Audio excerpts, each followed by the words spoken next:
In thinking about how we can work to write better prompts and increase our AI literacy, let's also take a moment to talk about how ChatGPT actually responds to us. So once it gets those prompts, what does it do in order to provide a response? There's actually a couple things to keep in mind when it comes to ChatGPT's responses. If you take a look at my slide here, there's a couple of key terms that I want to discuss with you. Number one is model training. You've heard me talk about models a bit throughout the course. We've seen examples of different models. What does that mean? Well, ChatGPT is trained on a vast amount of text data from the internet, which allows it to learn patterns, language structures, and common knowledge. And we call that model training. And with each iteration of the model, ChatGPT gets better and better at processing natural language.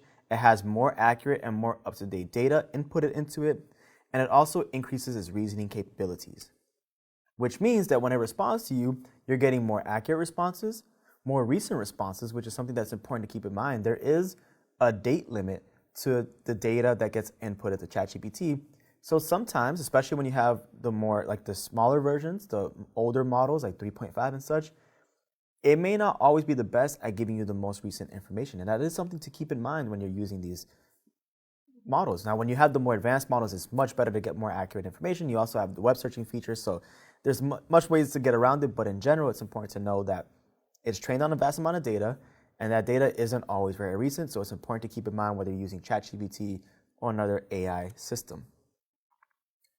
The probability base is a key component of how it responds that I want to focus on as well. So what does that mean? Well, ChatGPT actually creates responses based on probability. The model predicts the most likely word in a sequence, which is why it can produce coherent and contextually appropriate responses. So if you remember, as I was typing in a prompt, ChatGPT was giving me suggestions on what it predicts might be the prompt that I'm asking. That works the same way in terms of how it responds to us.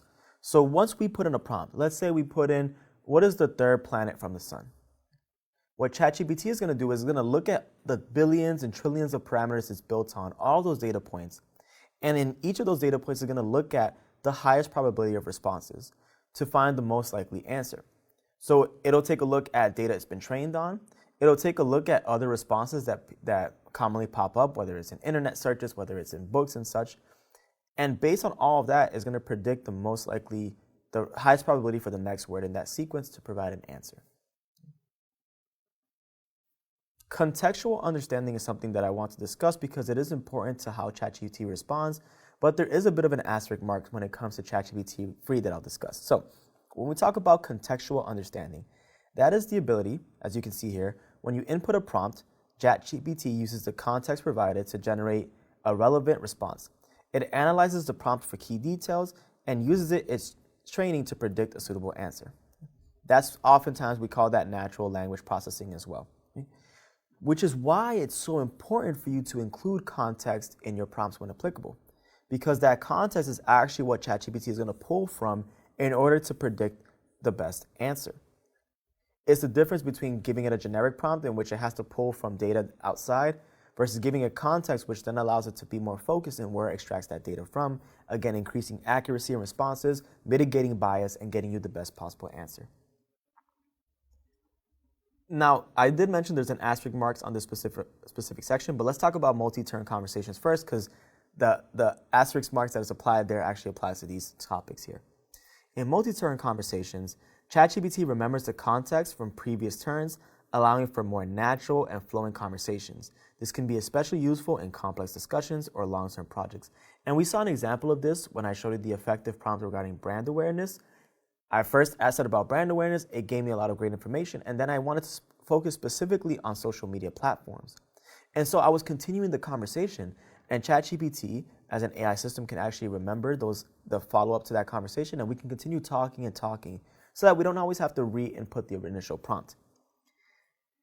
This is where the asterisk mark comes in terms of a limitation for free. And again, if you are thinking about whether or not you should upgrade your ChatGPT subscription, this is something you want to keep in mind. When you have Plus and Pro versions of ChatGPT, the contextual understanding and the multi-turn conversation is much more focused on memory, meaning that in those advanced GPT models, I can actually leave an initial conversation, start up a brand new prompt, and I can say, referring to this conversation, and then create a brand new question around it. And it'll remember what we discussed in that previous conversation and then apply it there. there's a limit to that when it comes to free. When you have ChatGPT free, you're not able to do that types of contextual understanding and multi-turn conversation to that degree.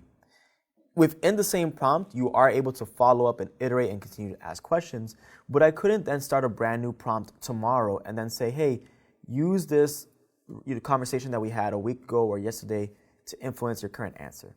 So that's something you want to consider. If you're someone that's working with a lot of complex discussions and you're referring back to a lot of different data, then you might want to upgrade to the higher tier level so that you can get that information there. But this is just a nice, very basic explanation on how ChatGPT responds, so you can keep this in mind. And this is why prompt writing is so important. You can see here, in order to get the highest probability, well, we need to give it the most information so that it's going to make sure it pulls the most accurate chances. The contextual understanding is huge. And then model training. We are training our AI. Every time we put in a prompt, we're training ChatGPT to say, hey, this is how we discuss things, and this is how we want you to respond. This all highlights the importance of prompt writing and the importance of that communication, that collaboration between yourself and AI to improve your overall user experience.